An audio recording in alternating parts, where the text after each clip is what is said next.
A pleasant morning at kamusta po tayong lahat? Welcome na ulit sa ating daily morning devotional entitled Trust When You Have Failed. It's April 25. Tayo po ay magtiwala kung tayo po ay nalulugi or natatalo. So sinasabi dyan na sa Philippians 3:12, not as though I had already attained, either were already perfect, but I follow after, if that I may apprehend that for which also I am apprehended of Christ Jesus. So dito pa lang makikita natin na kapag tayo ay nagkakamali at nafe-failure sa buhay, tayo po ay sumunod lamang sa Panginoong Hesus at tayo ay tutulungan sa lahat ng ating kamalian. In order to fight successfully in the battle against sin, you must keep close to Jesus. Do not talk unbelief. You have no excuse for doing this.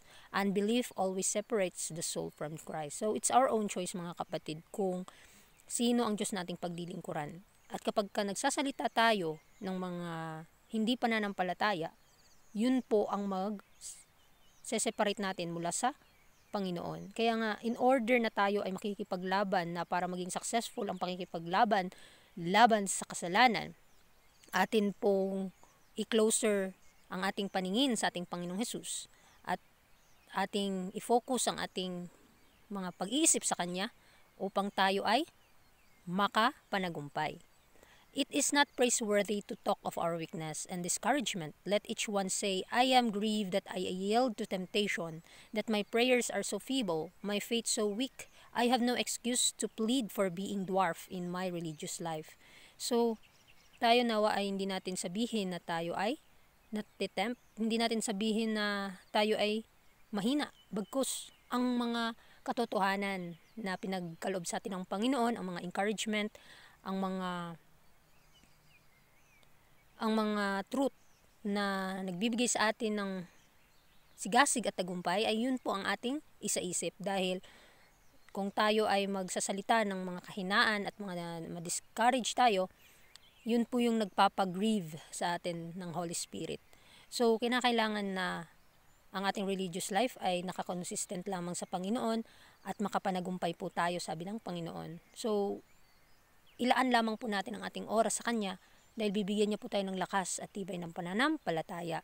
But I am seeking to obtain completeness of character in Christ. I have sinned, and yet I love Jesus. I have fallen many times, and yet He has reached out His hand to save me.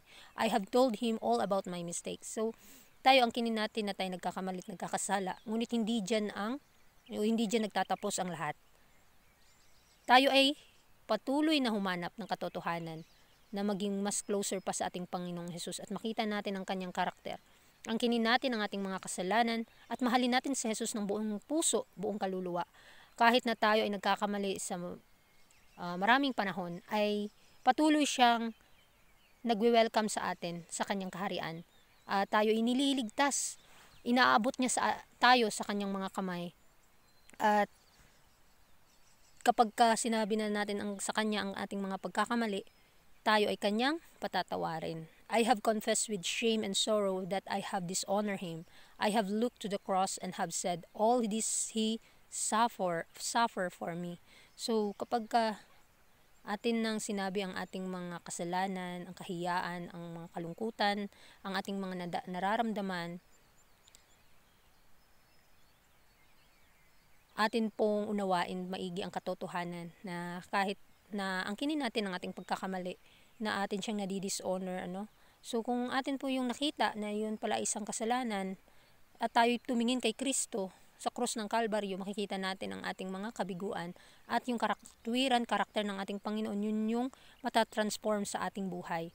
Dahil siya nga ay nagsakripisyo para sa atin. The Holy Spirit has shown me my ingratitude, my sin in putting Christ to open shame. He who knows no sin has forgiven my sin. He calls me to a higher, nobler life, and I press on the things that are before.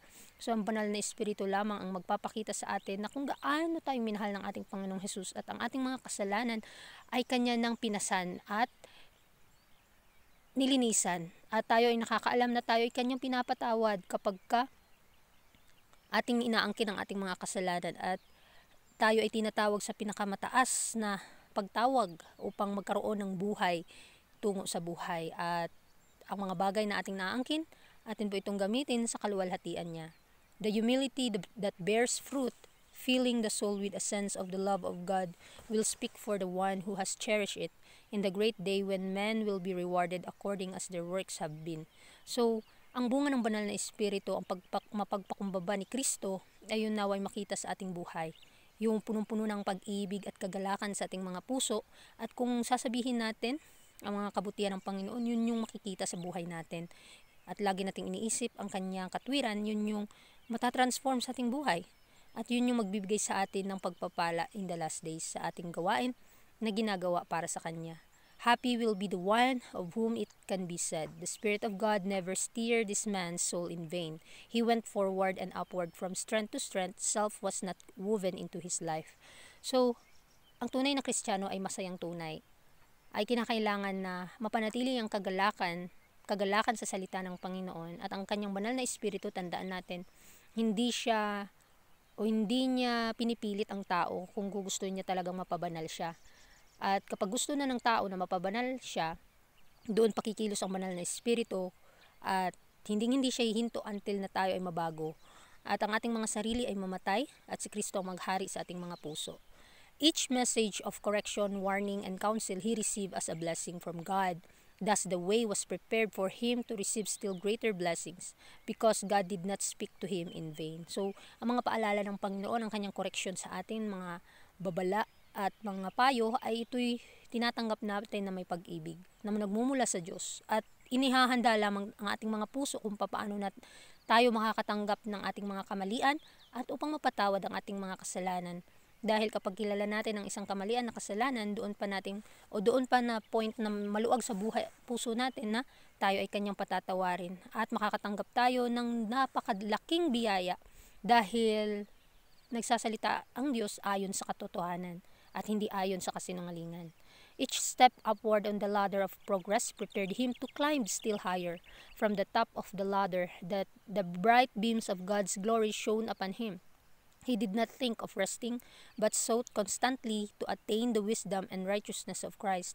Ever he pressed toward the mark for the prize of the high calling of God in Christ Jesus. So, habang tayo ay naglalakad patungo sa buhay, tayo ay lumalago sa pananampalataya, at gusto ng Panginoon na ang ating pagkatawag at pagkapinili at ang ating pagkahirang ay siguraduhin natin sa ating buhay, at sa bawat hakbang ng progress na pananampalataya natin, habang mas nakikilala natin si Kristo, tayo po ay nagiging handa paano maging kagaya sa Kanya. At mula sa pinakababa tungo sa taas, maluluwalhati po natin ang Diyos sa lahat ng panahon. At nawa, sa ating buhay ngayon ay hindi lamang tayo nakatuon sa ating mga sariling karunungan, bagkus bigyan pa natin ng atensyon ang salita ng Panginoon, na yun yung maggagabay sa atin tungo sa tunay na karunungan at katwiran ni Kristo. At tayo ay tinatawag sa pinakamataas na marka para magkaroon tayo ng pinakadakilang tawag ng ating Diyos at ni Kristo Jesus na ating Panginoon. Nawa, bigyan nating pansin, tuunan ng ating atensyon ang katwiran niya, dahil ito lamang ang tanging magbabago sa buhay natin.